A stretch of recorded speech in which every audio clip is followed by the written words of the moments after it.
immigration. Thank you, Mr. Speaker. I rise today to commence third reading of Bill C-11, the Balanced Refugee Reform Act, which would reform Canada's asylum system to make it both fast and fair. I encourage all honourable members to support this bill. I am pleased to report, Mr. Speaker, that the proposed reforms in the original version of Bill C-11 received widespread support. But many concerns were raised in good faith by parliamentarians and others concerned about Canada's asylum system. And we have, in good faith, agreed to significant amendments that reflect their input, resulting in a stronger piece of legislation that is a monumental achievement for all involved. These amendments, I'm happy to say, create a reform package that is both faster and fairer than the bill as it was originally tabled. The spirit of cooperation around this bill has been remarkable, and it's extraordinary that a consensus on such a sensitive issue has been reached by all parties in this House, despite their divergent points of view. I've been here for some 14 years, in a minority parliament for several years. It is very seldom that we see all parties working together on anything. To have seen all parties come together following a diligent and serious debate on this very complex matter of policy that involves people's lives is truly remarkable. And I think it's a commendation to all Canadians that indeed, notwithstanding the political differences here, Mr. Speaker, at least from time to time, this minority parliament can work, and in this case, it has worked. Mr. Speaker, that only happened because of the diligence and good faith of those parliamentarians who worked most closely on the bill. I'd like to commend, in particular, my parliamentary secretary, the member for St. Catharines. Bravo! And in particular, Mr. Speaker, I would like to recognise and acknowledge the remarkable efforts of the member, the spokesperson for the Bloc, the critic for immigration, the member for Jean Lebert, who, Mr. Speaker, has demonstrated an in-depth knowledge of these reforms and various aspects of this legislation. It's been remarkable. He's had an open mind. He has been very much open to things that were unforeseen early in the process. Now, Mr. Speaker, this is a private member's bill. Originally, the member for Jean Lebert introduced a private member's bill for the immigration and refugee system. It was debated in this House. It was not part of a broader reform of the refugee protection system. But, Mr. Speaker, because of this member's persistence, perseverance and devotion, we have Bill C-11, which will provide universal access to all refugee protection claimants. They'll have universal access to a new appeals division, and that's thanks to his efforts. I'd like to salute him and thank him for his remarkable efforts in this endeavour. Acknowledge the great efforts and remarkable spiritedness and diligence of my colleague from Trinity Spadina, who is a long-standing spokesperson for refugees, for people who are in need of our protection. And she brought, obviously, a great deal of compassion to this debate, but also a tremendous knowledge of the complex details of refugee policy, and quite frankly, Mr. Speaker, to quote my new favorite newspaper, the Toronto Star, the fact that the member for Trinity Spadina and I could come to an agreement on a matter as delicate as refugee reform is nothing short of a miracle. Miracles happen, Mr. Speaker. I would also like to acknowledge the efforts of the member for Vaughan, the official opposition immigration critic, who worked with me who first raised this issue last spring, in March of this year. In fact, last year, 2009, who worked with us in good faith to advance the cause of a fair and fast asylum system. I regret that he ran into some internal political difficulties in his own caucus. And I have to say, not to sour the note, but Mr. Speaker, there was at least one member of this place, the member for Bourassa, who was not exactly representative of the kind of consensual approach that has characterized this bill. In fact, he engaged in the kind of lowbrow demagoguery that really has no place in debates on immigration, suggesting that this positive reform would, quote, build walls around Canada. Nothing could be further from the truth, Mr. Speaker. In point of fact, the reforms that this bill will allow us to implement will lead to a 20% increase in the number of resettled UN refugees who we will welcome to our shores, victims of ethnic cleansing, of warfare, of persecution, some 2,500 a year, year after year, who will find the certainty of Canada's protection, that we will be giving protection to, thanks to these reforms, thanks to the large-minded, the broad-mindedness, the soft-heartedness, but also the hard-headedness of members from all sides. We have been able to bring about these reforms that will help to save 2,500 additional lives every year as we welcome more resettled refugees and we give them more support for their successful integration, Mr. Speaker. This bill does not build walls around Canada like that member suggested in a fit of demagoguery. Rather, it breaks walls down so that Canada can be true to its vocation as a place of protection and refuge for those most in need of it, Mr. Speaker. We can all be proud of the refugee protection system. All parties recognise, however, that there is a lot of backlog and long processing times. This is not a temporary situation which has lasted for a short time. In fact, it has characterised a broken system for far too long. I think we all recognise the system is in many respects broken, with a 60,000-person backlog taking 20 months for an initial protection decision, with some nearly 60% of claims being rejected, with our number one source country, a European Union democracy, from which 97% of claimants go on to abandon or withdraw their own claims. Therefore, it's imperative that we find a way to deter abuse so that those who really need protection get that protection faster, and those who seek to abuse Canada's generosity are removed from this country much more quickly. Now, that is what Bill C-11 achieves. The bill and its related regulatory and operational reforms would create a new information gathering interview at the Independent Immigration and Refugee Board early in the claims process, would create an independent decision, would put in place independent decision makers at the Refugee Protection Division of the IRB who are not political appointees, and they in fact would be appointed according to a transparent process. It would create a new fact-based refugee appeal division, quelque chose que les avocats des réfugiés. Something that refugee advocates, especially the member for Jean Lebert, has called for a long time. Of Canada's protection for bona fide refugees in about 4 months rather than the current 19 months. It would allow for the removal of false claimants in about a year rather than several years under the status quo, which would yield about $1.8 billion in savings for Canadian taxpayers, Mr. Speaker. It will allow for the possibility to fast-track the processing of claims from designated countries, as well as the identification and expedited processing of manifestly unfounded or fraudulent claims. It would create a new pilot program of assisted voluntary removals for failed claimants, and it would invest $540 million in new resources for the refugee system, including the enhancements to resettlement from abroad that I mentioned. As I've said since the outset, the government was open to the idea of making well-thought-out improvements that would allow us to achieve what I believe to be our common goal, a rapid and effective asylum provision system. Further to the tabling of the bill, I listened to all the speeches that were made, and during the debate and the consultations, the government took into account the constructive suggestions made, and it understood the need to consult with the opposition to reach a parliamentary consensus. Mr. Speaker, the reform measures that we are proposing should have been implemented long ago.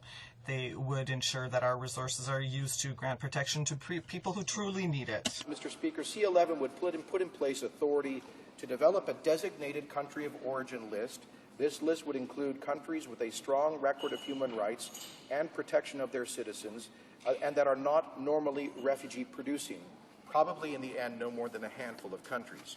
We need such a tool to deal with large spikes in unfounded claims from typically safe democratic countries, claims that are often later abandoned or withdrawn, suggesting that claimants may not have been needed of our protection in the first place.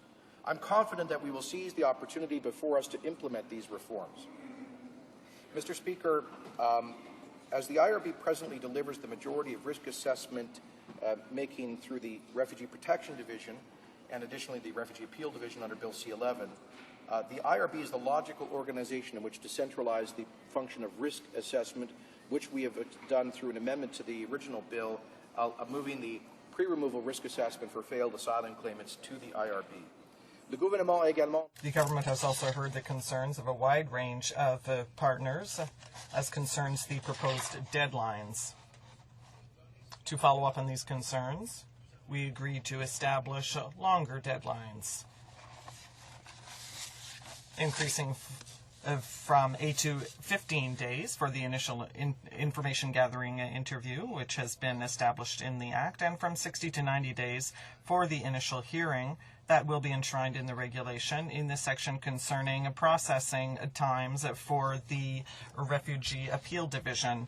The proposed deadlines for the interview and the subsequent hearing are reasonable, realistic, and fair, and there are a few exceptions where there is proof of trauma or vulnerability. The officers responsible for the interviews would have the power to adjourn an interview.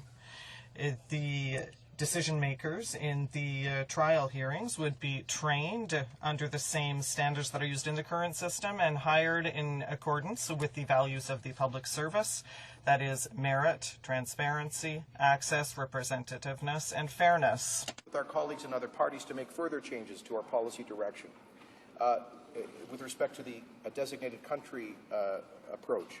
These changes are reflected in amendments passed by the Standing Committee with support from all parties. We've accepted an amendment from our colleagues in the bloc that gives claimants from designated countries access to the Refugee Appeal Division while ensuring even faster processing of their claims than was originally proposed in C10. The amended designated country provisions maintain the intent of our policy to more quickly process and remove claimants from designated countries. Criteria for the purposes of designation have also been included in the legislation. These include the volume of claims from that country, the acceptance rate at the IRB for claims from that country, the human rights record of that country, and the availability of avenues for seeking protection and redress in that country. While a review would be conducted against all four criteria, the amendments ensure that the quantitative thresholds established in regulations actually trigger the review. In other words, a review for designation could only take place if certain quantitative thresholds established in regulations are met. Countries that do not meet this threshold would not be reviewed. Manifestly unfounded claims would also be a factor in country designation decisions and would be reflected in regulations. And I would like to add my thanks to the member for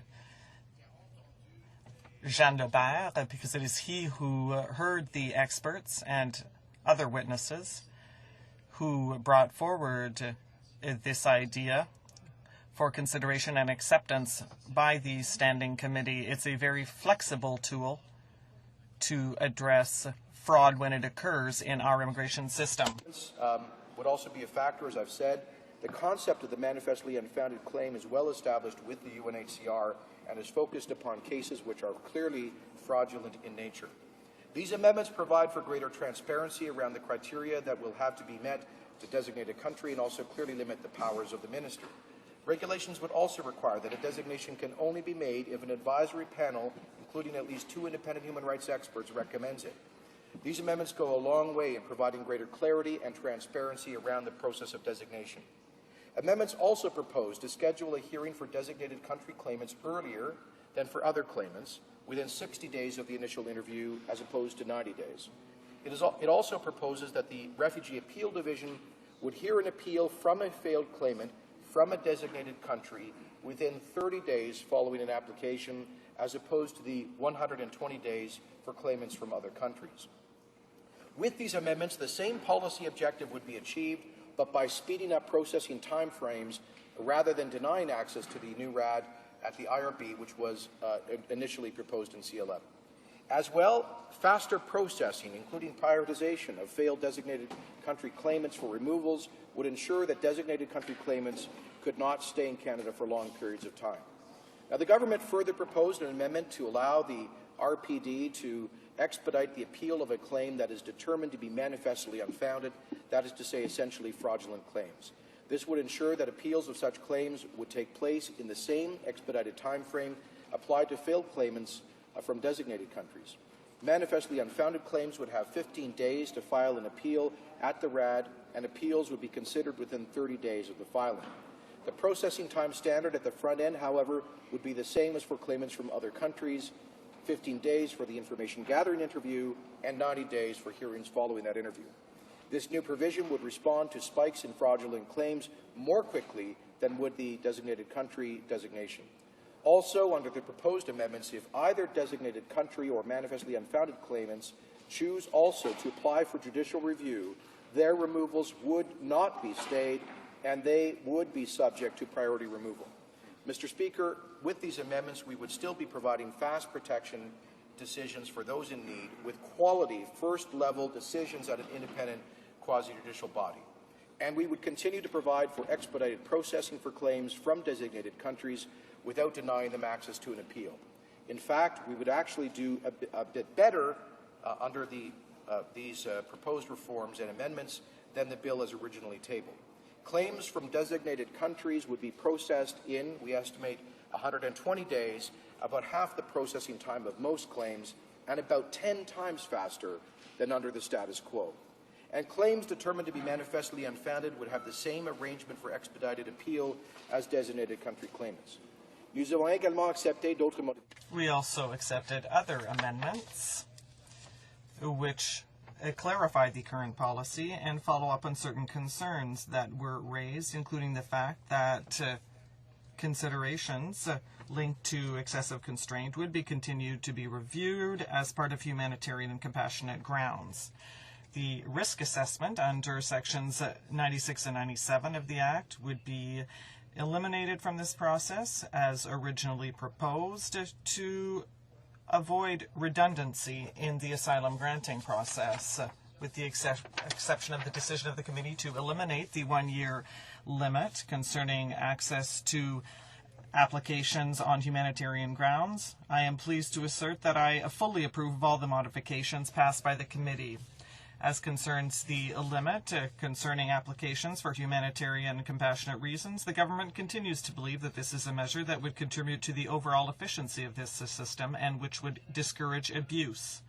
However, in general, the proposed amendments will continue to allow us to achieve our objectives, which consist in expediting processing, discouraging abuse, and granting asylum claimants access to the RAD. Improvement from the original proposal, a real and very unique win-win situation for all involved in this debate, Mr. Speaker, and for legitimate claimants as well as for Canadian taxpayers. That's because the fast-track process would be even faster than our original timelines. And so, in closing, Mr. Speaker, I look forward to taking questions on technical aspects of the bill and the associated regulations.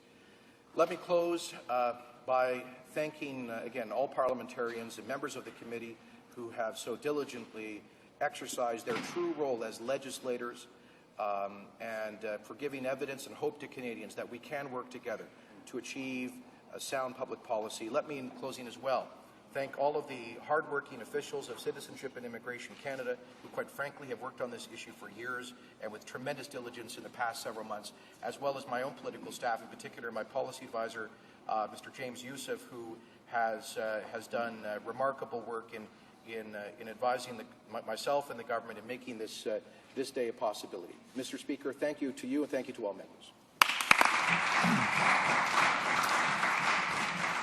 Questions and comments? L'honorable député. The Honourable Member for Jean Lebert. Thank you, Mr. Speaker. I will have the opportunity to make a speech a little bit later today. That will be an opportunity to express myself on this bill. But I would just like to say that I am also very satisfied. I find that the outcome is a true improvement and that everyone came away from the committee very satisfied. It wasn't some kind of dubious compromise where everyone was sort of displeased, but I think everyone thinks that this is a good bill. However, one of the issues that concerns me is everything that is left to the regulation, and that is what I'm going to ask the minister. In the Act, there are mechanisms to ensure or to determine how countries will be designated and how people will appear on that list. But there is nothing in the Act that explains how this list will be reviewed periodically and what the mechanisms will be to ensure that a country will not remain on such a list indefinitely because no one is performing a periodic review. So what does the minister intend to put in the legislation in that regard? The Honourable Minister.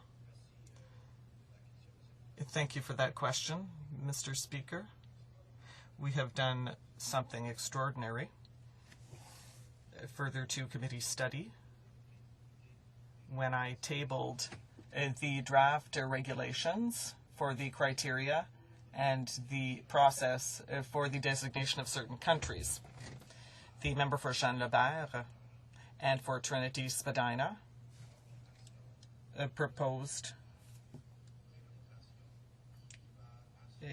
that our regulations should be more stringent to ensure that the panel of experts who advise the minister concerning the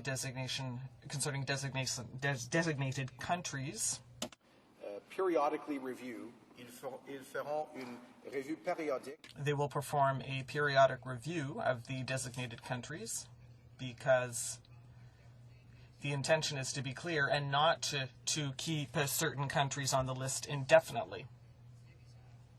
So this will be reviewed by the panel of experts periodically. Questions and comments? The Honourable Member for Trinity Spadina. Thank you, Mr. Speaker. I'm pleased to see this bill in front of us. I really have only two areas. Often with legislation, unless we have the best public servants to implement it, sometimes there would be problems if we don't have the best staff. So the first question is really, during the committee, we had a lot of discussion as to how the hiring process would take place, and that I want the minister to briefly describe how people of the highest merits would be hired, and that it would be a very transparent process. The second area is that when is the bill coming to force and the regulations, and the spending that is needed to hire these staff or to create the Refugees Appeal Division. Perhaps the minister could give us a description as to his plan on implementing this bill, C-11, and also the hiring process. The Honourable Minister of Immigration. Thanks for those good questions. And let me emphasize, Mr. Speaker, that for all of the consensus that's here, this is a compromise, and I don't think neither the government nor any of the opposition parties see this as everything they would hope for. And clearly, the member for Trinity Spadina is correct to place the emphasis on implementation. In that respect, Mr. Speaker, my officials advise me that it will take approximately 12 months from royal assent of this bill to put the new system in place and to launch it, because there are many operational changes to the IRB, the Canada Border Services Agency, and other agencies, including my ministry, including the creation of the Refugee Appeal Division. And so these things will take time. But we hope that the implementation will be about a year from now, and I invite the opposition to hold us to account on that objective. Mr. Speaker, with respect to hiring of the new public service decision makers who will be situated at the Refugee Protection Division of the Immigration Refugee Board. I can assure the member there has been an exchange of letters between the chairman of the IRB and the chairperson of the Public Service Commission, providing an undertaking that these positions will be open to both internal and external competition. That is to say, current staff or GIC appointees at the IRB will be able to apply, as will people in the broader federal public service, or indeed people outside the federal public service who feel they are qualified, and those applications will be considered in a fair and transparent manner consistent with the principles of the Public Service Employment Act, which governs the employment of all other quasi-judicial boards and agencies. Questions and comments? The Honourable Parliamentary Secretary to the Minister. Thank you, Mr. Speaker. I know the Minister also wanted to comment and thank the members on this side of the House from Oakville, from Oak Ridges Markham, from Richmond, and from Fleetwood Port Kells, who sit on the committee and did tremendous work on behalf of the government. And also compliments to our chair from Dufferin-Caledon, who oversaw a lot of the process that we worked through. 42 clauses, Mr. Speaker, not always easy, but did a good job. In fact, kept the parliamentary secretary in line on a regular basis. The Minister spoke, and he should be complimented in the House here, too, for the work that he did. Tireless hours spent with both staff and the Ministry to make sure that we did put forward a bill that would be passed and would be carried through this House. So certainly compliments to him for the hard work and determination that he put forward, both on behalf of this government and also as an individual who truly believes in the reforms that were necessary to have been put forward and looks like ready for third reading. I did want the Minister to comment on one thing, Mr. Speaker, and that is the draft regulatory issues that were brought forward and presented by him at committee with respect to designated countries. He spoke about the details. I would ask that he just spend a little bit of time answering as to why those were so important in this process. The Honourable Minister of Citizenship. Thank you again to the member for St. Catharines for his good work, and let me echo his remarks of congratulations to all members of the Standing Committee, including those on the government side who worked so diligently on this. Mr. Speaker, with respect to the designated country provisions, look, we needed a tool, Mr. Speaker, to address large waves of unfounded claims that come from what most people would generally regard safe democratic countries. And these waves, like 20 years ago from Portugal, in the mid-90s, Hungary and Czechoslovakia, in 2000 from Chile, in 2003 and 2004 from Costa Rica, right now from Hungary again. These large waves where we see rejection rates or higher than 90, 95 or 99%, they don't happen spontaneously. They are coordinated, they are organized, and we need a tool to send a message to those who organize those waves that it won't be tolerated, that clearly false claimants will be returned to their country of origin in a short period of time rather than the several years under the status quo. That's why we felt so passionately about the need for an accelerated process for designated country nationals and claimants. The opposition, quite understandably, wanted to see some criteria, a legitimate process. They didn't want to see an abuse of ministerial discretion in this respect or a politicization of the process. And so we responded with criteria that I outlined in my speech. The process will be guided, I should say, by an interministerial committee of relevant agencies and ministries who will consult with the United Nations High Commissioner on Refugees. This panel will include 2 external human rights experts. They will look at the quantitative criteria that I've outlined. 1% of claims over any one of the preceding 3 years, 15%, only 15% or less of which are accepted. If the country meets those qualitative thresholds, there will then be those quantitative thresholds. There will then be a qualitative assessment of that country's compliance with international human rights norms and protection for their citizens. We believe this is a very high standard, Mr. Speaker, and should allay any concerns about problematic designations of countries. Resuming debate, the Honourable Member for Vaughan. Thank you very